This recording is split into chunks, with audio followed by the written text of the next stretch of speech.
What would you say if I told you that 80% of your results come from just 20% of your efforts? Imagine if you could identify what that 20% is and double down on it. You'd accomplish so much more in this lifetime.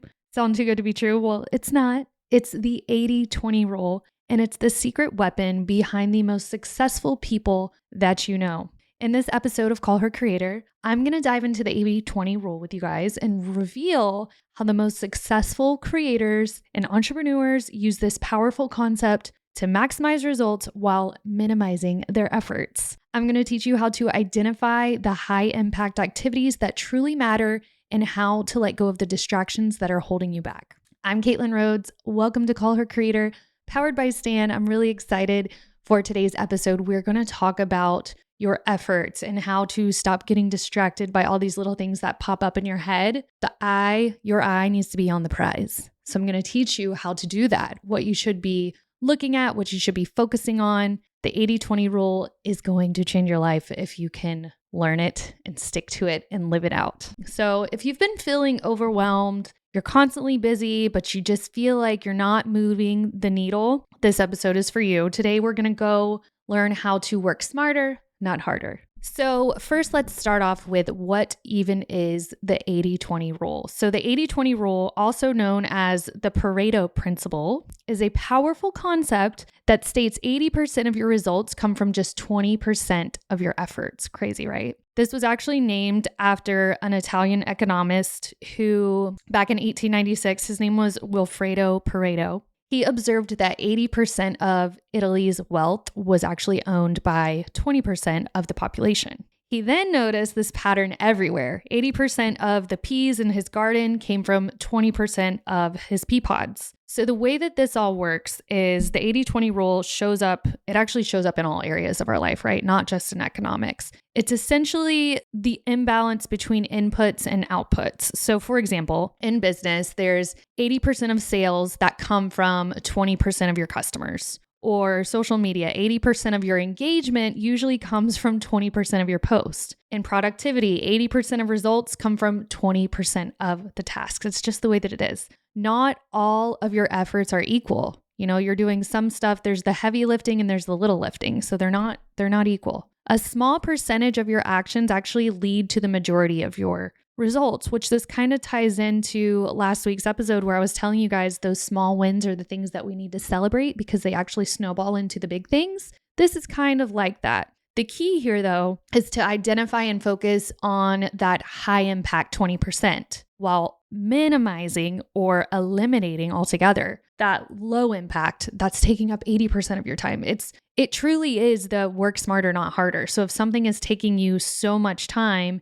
and it's only really giving you back so little, it's time to reevaluate that stuff. With this 80-20 rule in mind, it helps you eliminate distractions and low value activities. Love that, especially as a business owner. You know, you want to know what you're spending your money on and how is it working, almost like ROI, right? It also allows you to maximize your productivity and success by focusing on those tasks or those strategies or those relationships even that will move your needle, not just keep it stagnant. So let's just take a look at two real life examples. The first one I have here for you guys is social media. Okay. If 80% of your engagement is coming from 20% of your posts, what do you need to do? You need to focus more on that type of content that is producing that 80% of engagement. So that's where you're going to go look at, okay, what's giving me the top amount of comments, likes, shares. You can do this by visiting your analytics and your insights, and you'll kind of take a look at those top performers and you're going to double down on that.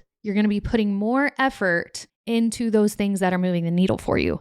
Same with sales. If 80% of your revenue is from only 20% of a certain product, prioritize the marketing for that. Apple does this actually. They're the perfect example for the 80-20 rule. So 80% of Apple's revenue comes from just 20% of their products, primarily the iPhone and the MacBook lines, right? So Apple focuses on its high impact 20%, the iPhones and the MacBooks, because they generate the majority of their revenue.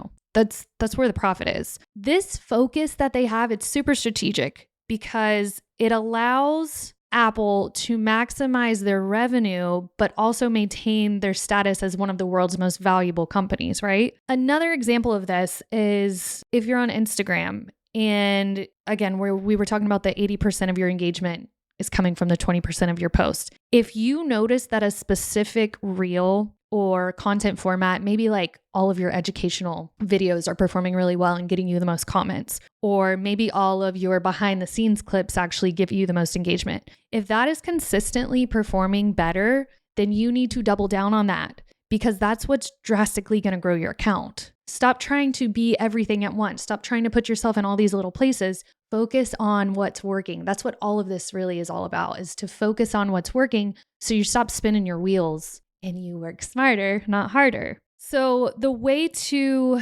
apply this 80-20 rule, and as I was reading all of this, I was just like, what can I do in my life to stop wasting all of this time on the things that don't really do anything for me? And it's different. When you're thinking about life, there's the business part of your life, there's your health, there's your marriage, there's your kids. So I'll just think about like exercise. What part of my health routine helps me stay the healthiest? Is it the eating or the working out or the walking? And which one can I lean into better? Especially like when people are talking about getting abs, they always say that like the big part of that is actually what you eat versus working out. So it's just little things like that. You need to realize what actually is going to move the needle. How can I hone in on that? Work smarter. All right, so I want to walk you through how to apply the 80-20 rule to your own life in 4 steps, 4 easy steps. So the first step you're going to take is you're going to have to identify your 20%. What even is that? Okay, so you're going to look at your tasks or projects that you're working on and ask yourself, which 20% are driving 80% of my results? How do you figure this out? Well, you can perform a time audit to see where your efforts are going versus the results they're getting. Example, if 80% of your engagement is coming from those educational reels, you're going to focus on those educational reels. If 80% of your diet is coming from what you're eating versus you running, wouldn't you want to focus more on what you're putting in your body versus running yourself ragged running? Like this is where that plays into your life. Step 2 is you're going to eliminate or delegate that 80%, that big bulk that you don't need to be pushing yourself ragged for. So not everything on your to-do list is important. And we all know this. I know this. I tell the girls here at the agency to prioritize their tasks all the time. If something pops up, like client stuff always takes priority over us posting a TikTok. It just is what it is, because at the end of the day, the clients pay my bills for this agency, right? Versus our TikTok, which is still like, that's getting us brand awareness. That's getting us in front of more people. But at the end of the day, you got to do, for a business wise,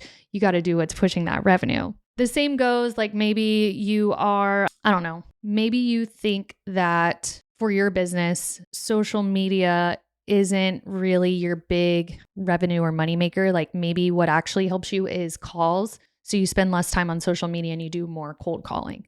Like that's what we're doing here, is we're identifying what's actually working. How do I lean into that more? And then once you identify what that is, you're going to double down on that. You're going to double down on that 20%. So once you've identified your high impact 20%, you're going to give it your full attention. You're going to optimize it. You're going to innovate it. You're going to amplify it. The same real life story here with us here at the agency. And like, okay, let's just step back for a minute. I've got my social media agency. I've got my podcast. I've got my membership. I've got digital downloads. And then I do speaking and trainings. When I'm looking at the big picture, like when I'm starting to run ragged, I'm sorry I keep saying that, but that's the only way I can really explain it. But when I'm starting to get tired and I tell my husband, he's like, okay, well, step back a little bit from what you're doing. I have to be smart about that as a businesswoman. Okay, what can I afford to step back on? And that's where like my agency is my biggest moneymaker. So that's always going to be my top priority. But little things like, I don't know, going live on Instagram, well, that still contributes to my agency. So what can be a different? Let's say I'm doing a blog to promote my membership. Maybe that doesn't become priority, but instead posting a reel, marketing our social media agency and social media marketing and management, that's going to take priority over me writing a blog to promote my membership. That's where I'm talking about where you have to prioritize the bigger picture versus the little things. Once you've got your 20% and you double down on that, you're gonna have to adjust it regularly. Things change, people change, the seasons change, the algorithm changes. So you can't always be set on that one specific thing that you chose. So your 20% might change over time because trends shift or your business evolves. But if you are reviewing this quarterly, you can ensure that you're focusing on the right things. When it comes to social media content and my Instagram strategy, I truly analyze that I'm not a good example because I analyze it weekly, but for a normal person posting on Instagram that's not an influencer, I would say checking your analytics, every 30 to 60 days and really leaning in on what works. That's how we do it here at the agency. That's how you deliver better content. That's how you deliver better information to your audience because you're finding out what is already working. How can I make that even better? Versus always throwing spaghetti at the wall and trying to decide, what should I post today? No, you find what's already working and you lean in harder to that. If you've ever seen people on Instagram talk about repurposing content, repurposing is a big part of the 80-20 rule. You are finding content that has already performed well. Maybe that's based on engagement, maybe it's based on shares, but you repost it maybe with a slightly different hook or a different video, or maybe you just download that same video and repost it again, but you're leaning into what already worked and you're trying to get those results again. The 80-20 rule works, honestly, for anyone in this world. I've got a few examples, but like Warren Buffett, for example, he's one of the most successful, richest people in the world. He focuses on a few high impact investments instead of spreading himself thin. Tim Ferriss, he wrote the book, The 4-Hour Work Week. He uses the 80-20 rule to streamline his business. And that's how he wrote 4-Hour Work Week book. Social media, top influencers, myself, not saying I'm a top influencer, but saying that I am a part of this stat that I'm about to share with you. Top influencers focus on the 20% of their content that goes viral rather than trying to create every single trend and trying to start over every single day. We know what works and we keep leaning into that. So just to summarize everything that we've talked about, one, you're going to want to audit your life. If you want to put this 80-20 rule into play for your own life, you need to audit yourself. Spend the next week tracking your time and identifying that 20%. Then you are going to prioritize ruthlessly. You're going to cut out or delegate those low impact tasks that are just making you tired. Then you're going to experiment and you're going to optimize because you're going to test different strategies with that 20% so that you can optimize for better maximum results. And then from there, you're going to commit to reviewing this information. You're going to make that 80-20 audit a quarterly habit or a 30-day habit or a 60-day habit, but you're going to use those numbers. We have analytics for a reason. There's reporting on all of these different apps. There's so many different apps out there that help you to identify, what's working in your social media content. We love using Metrical. They have a really good analytics dashboard that allows me to look at my top performers, see how many impressions it got, how many likes it got, how many follows it got. And guess what? I take that information and I bring that into my next month of content planning. Gracie just was working on some content for me for Call Her Creator. And she said, what do you want me to focus on this week? The first thing I did was I went back to my analytics for the last 60 days and saw what other type of topics already were working for me. And I gave her those ideas to redo again, but in a different manner. So biggest piece of advice for you is to find out what's working and lean into it super duper hard. If you really want to go far in life, you have to learn how to ignore the noise and focus on what truly matters, what is already bringing you those results. Don't waste your time on that 80% that's only giving you 20% of the results. Instead, set your eye on that prize and let the 80-20 rule be your compass. I'd love for you guys to share your 20% wins with me on Instagram. Feel free to send me a DM over on Call Her Creator or post a story about the 80-20 rule and tell us, what is that 20% that you're going to focus on this week? I'd love for us to share something like that, get the conversation going, inspire others to stop working tirelessly and work smarter, not harder. If you liked today's episode, I'd love for you to download the Call Her Creator podcast. You will get alerted next episode. I have a new episode out every Wednesday. Love to have you here and keep this community going. Thank you so much for listening today, and I hope you like this episode.